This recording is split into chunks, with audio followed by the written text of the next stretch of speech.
Студия «Ардис» представляет аудиокниги. Лучшие произведения мировой литературы.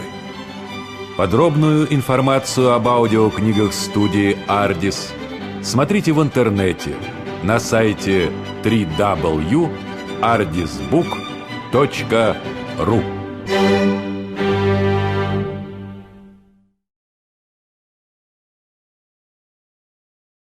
Romain Rolland, Jean-Christophe. L'aube. Le matin. Christophe est dans son petit lit. Ses parents dorment. Il regarde les raies lumineuses qui dansent au plafond. C'est un amusement sans fin. À un moment, il rit tout haut. Sa mère se penche vers lui et dit « Qu'est-ce que tu as donc, petit fou ?» Alors il rit de plus belle. Maman prend un air sévère et met un doigt sur sa bouche pour qu'il ne réveille pas le père. Mais ses yeux fatigués rient malgré elle. Ils chuchotent ensemble. Brusquement, un grognement furieux du père. Ils tressautent, tous deux. Maman tourne précipitamment le dos comme une petite fille coupable. Elle fait semblant de dormir. Christophe s'enfonce dans son lit et retient son souffle. Silence de mort. Après quelque temps, la petite figure revient à la surface. L'enfant chantonne tout bas, puis moins bas, puis tout haut, puis très haut, jusqu'à ce que la voix du père crie « Cet âne-là ne se taira donc jamais ? Attends un peu, je vais te tirer les oreilles !» Alors Christophe se renfonce dans ses draps et il ne sait pas s'il doit rire ou pleurer. Mais l'idée de l'âne fait rire. Du fond du lit, il imite son braiement. Cette fois, il est fouetté. Il pleure. Qu'est-ce qu'il a fait ? Il a si envie de rire, de se remuer, et il lui est défendu de bouger. Un jour, il a entendu dans la rue un chat, un chien, quelque chose de curieux. Il veut descendre l'escalier pour voir, mais la porte est fermée. Pour l'ouvrir, il monte sur une chaise, tout s'écroule, il se fait très mal, il hurle, il est encore fouetté. Il est toujours fouetté. Il est à l'église avec grand-père. Il s'ennuie. Il n'est pas très à son aise. On lui défend de remuer, et les gens disent ensemble des mots qu'il ne comprend pas, et puis se taisent ensemble. Ils ont tous une figure solennelle et morose. Il les regarde, intimidé. À des moments, il ne reconnaît même plus grand-père. Il a un peu peur. Puis, il s'habitue. Il se balance. Il se tord le cou pour regarder au plafond. Il fait des grimaces. Il tire grand-père par son habit. Il écoute les cris d'oiseaux. Il bâille à se décrocher la mâchoire. Soudain, une cataracte de sons. L'orgue joue. Un frisson lui court le long de l'échine. Il se retourne, le menton appuyé sur le dossier de sa chaise, et il reste très sage. Il ne comprend rien à ce bruit, il ne sait pas ce que cela veut dire. Cela brille, cela tourbillonne. On ne peut rien distinguer. Mais c'est bon. C'est comme si on n'était plus assis depuis 1 heure sur une chaise qui fait mal, dans une ennuyeuse vieille maison. On est suspendu dans l'air comme un oiseau. Et quand le fleuve de sons ruisselle d'un bout à l'autre de l'église, remplissant les voûtes, on est emporté avec lui. On vole à tire-d'aile, de ci, de là. On est libre, on est heureux. Il fait soleil. Il s'assoupit. Grand-père est mécontent de lui, il se tient mal à la messe. Il est à la maison, assis par terre, les pieds dans ses mains. Il vient de décider que le paillasson était un bateau, le carreau une rivière. Il croirait se noyer en sortant du tapis. Il est surpris, personne ne fait attention à la rivière en passant dans la chambre. Il arrête sa mère par sa jupe, tu vois bien que c'est l'eau. Il faut passer par le pont. Le pont est une fente dans les carreaux. Sa mère passe sans même l'écouter. Il est vexé à la façon d'un auteur dramatique qui voit le public causer pendant sa pièce. L'instant d'après, il n'y songe plus. Le carreau n'est plus la mer, il est couché dessus, étendu tout son long, le menton sur la pierre, chantonnant des musiques de sa composition. Personne ne s'occupe de lui et il n'a besoin de personne. Il passe des heures à regarder ses ongles en riant aux éclats. Ils ont tous des physionomies différentes et ressemblent à des gens qu'il connaît. Il les fait causer ensemble et danser ou se battre. Grand-père le prenait souvent avec lui dans ses promenades du soir. Le petit trottinait à ses côtés en lui donnant la main. Ils allaient par les chemins, au travers des champs labourés qui sentaient bon et fort. Le vieux brûlait d'envie de raconter une histoire.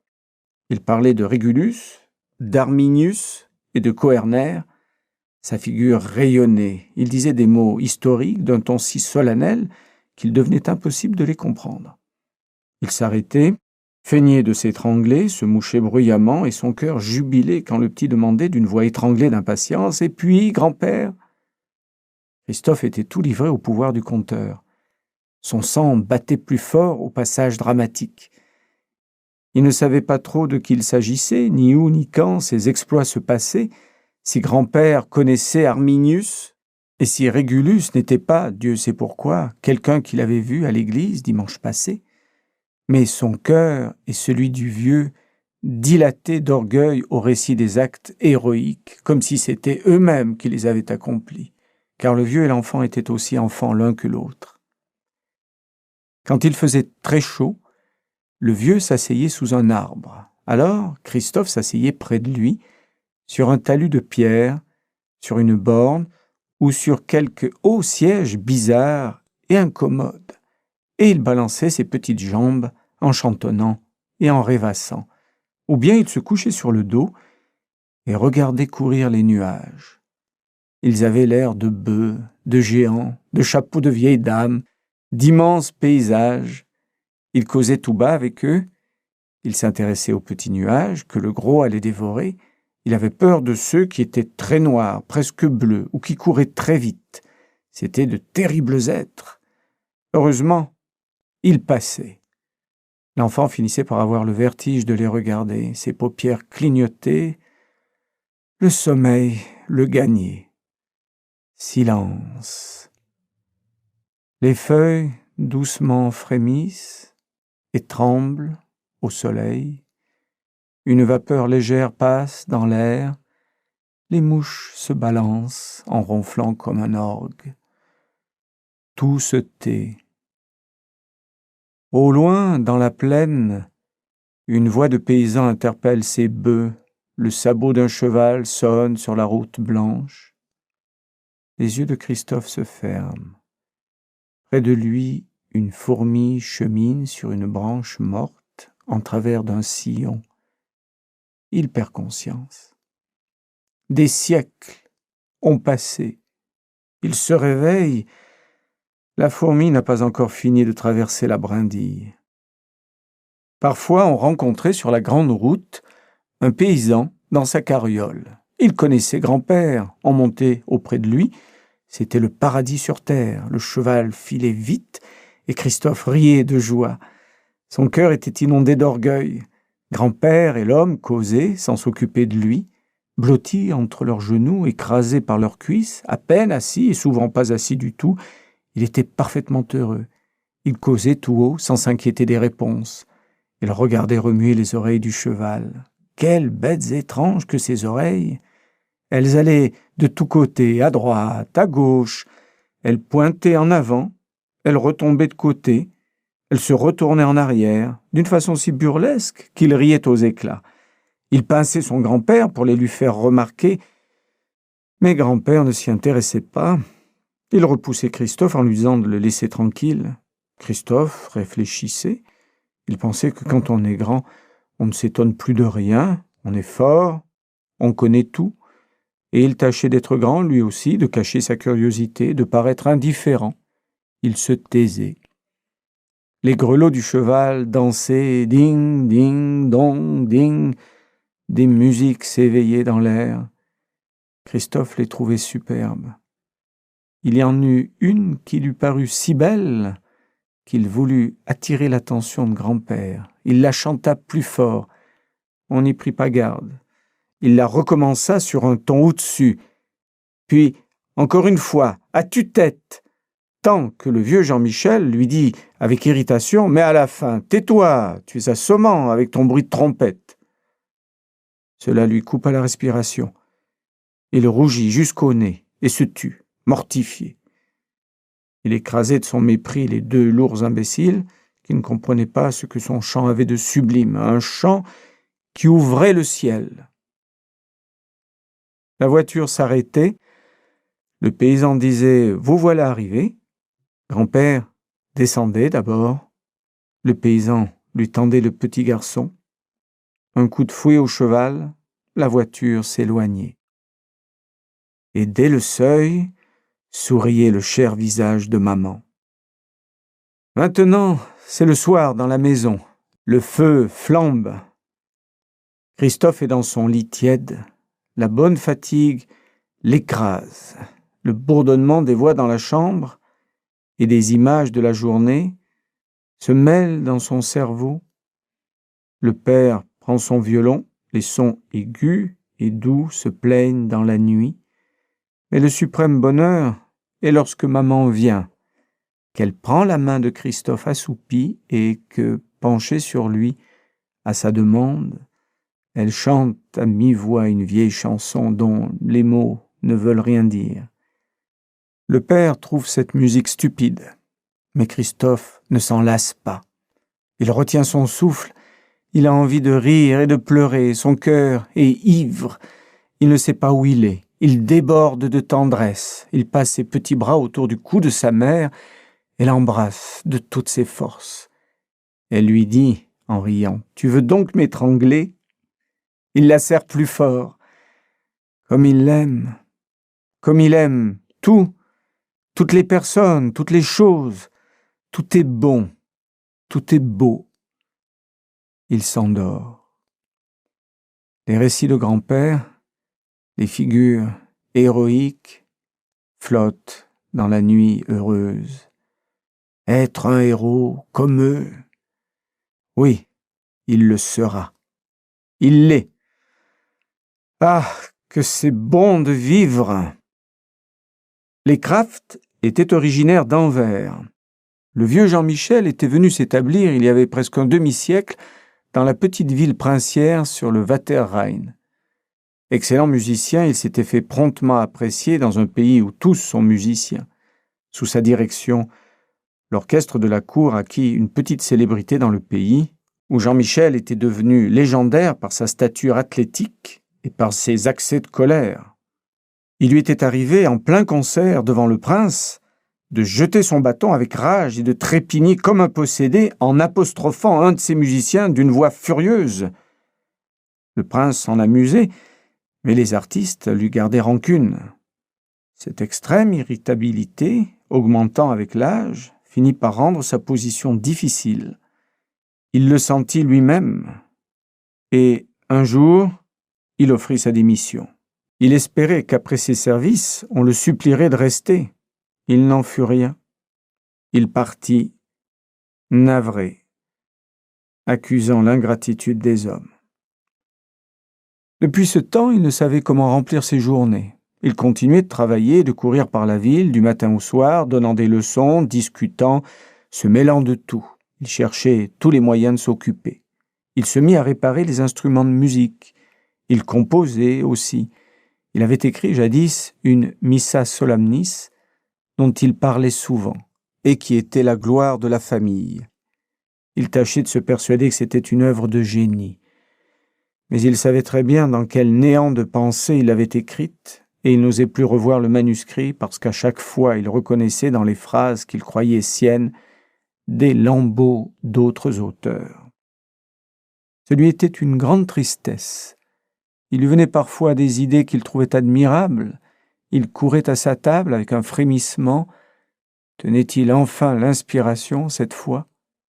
Mais à peine avait-il la plume en main qu'il se retrouvait seul dans le silence. et tous ses efforts pour ranimer les voix disparues n'aboutissaient qu'à lui faire entendre des mélodies connues de Mendelssohn ou de Brahms. Pauvre vieil homme! En rien il ne parvenait à être lui-même tout à fait. Il y avait en lui tant de beaux et puissants germes, mais il n'arrivait pas à leur croissance, tant de noble orgueil et dans la vie une admiration presque servile des supérieurs, un si haut désir d'indépendance et en fait une docilité absolue, la passion de l'héroïsme, un courage réel et tant de timidité, une nature qui s'arrête en chemin.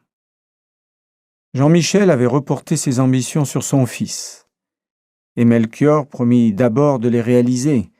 Il avait dès l'enfance de grands dons pour la musique. De bonne heure, il acquit comme violoniste une virtuosité qui fit de lui pendant longtemps le favori, presque l'idole des concerts de la cour. Il jouait aussi fort agréablement du piano et d'autres instruments. Il avait quelque chose de saccadé, d'inattendu, qui faisait dire aux gens que tous les crafts étaient un peu timbrés. On ne tarda pas à comprendre le caractère de ces extravagances. La source ordinaire en était la bouteille. Après son absurde mariage, absurde aux yeux du monde, et par conséquent aux siens, Louisa était domestique. Il s'abandonna de plus en plus. Il négligea son jeu, si sûr de sa supériorité qu'en peu de temps, il la perdit. Cela lui fut amer, mais au lieu de réveiller son énergie, ses échecs achevèrent de le décourager. Il garda sa place de violon à l'orchestre, mais il perdit peu à peu presque toutes ses leçons en ville. Et si ce coup était le plus sensible à son amour-propre, il était encore plus à sa bourse. Après avoir connu une réelle abondance, la gêne était venue et croissait de jour en jour. Melchior refusait de s'en apercevoir. Il n'en dépensait pas un sou de moins pour sa toilette et son plaisir. Il n'était pas un mauvais homme, mais un homme demi-bon, ce qui est peut-être pire. Faible, sans aucun ressort, sans force morale. Il n'était même pas très égoïste, il n'avait pas assez de personnalité pour l'être. Il n'était rien. C'est une terrible chose dans la vie que ces gens qui ne sont rien. Ce fut au moment où la situation de la famille devenait la plus difficile que le petit Christophe commença à comprendre ce qui se passait autour de lui. Il n'était plus seul enfant. 2 autres avaient 3 et 4 ans. Melchior ne s'en occupait jamais. Louisa, forcée de sortir, les confia à Christophe, qui avait maintenant 6 ans. Il amusait de son mieux les petits en leur montrant ses jeux, et il s'appliquait à leur parler comme il avait entendu sa mère causer avec le bébé. Ou bien, il les portait dans ses bras l'un après l'autre. Il fléchissait sous le poids, serrant les dents, pressant de toute sa force le petit être contre sa poitrine. Les petits voulaient toujours être portés. Ils n'en étaient jamais là. Et quand Christophe ne pouvait plus, c'étaient des pleurs sans fin. Ils étaient sales et demandaient des soins maternels. Christophe ne savait que faire. Il avait envie parfois de les gifler, mais il pensait « Ils sont petits, ils ne savent pas ». Et il se laissait pincer, taper, tourmenter. Ernst hurlait pour rien, il trépignait, il se roulait de colère. C'était un enfant nerveux. Et Louisa avait recommandé à Christophe de ne pas contrarier ses caprices. Quant à Rodolphe, il était d'une malice de singe. Il profitait toujours de ce que Christophe avait Ernst sur les bras pour faire derrière son dos toutes les sottises possibles. Il cassait ses jouets, renversait l'eau, salissait sa robe. Louisa rentrait, et au lieu de complimenter Christophe, elle lui disait, sans le gronder, mais d'un air chagrin, « Mon pauvre garçon, tu n'es pas bien habile. » Christophe était mortifié, et il avait le cœur gros.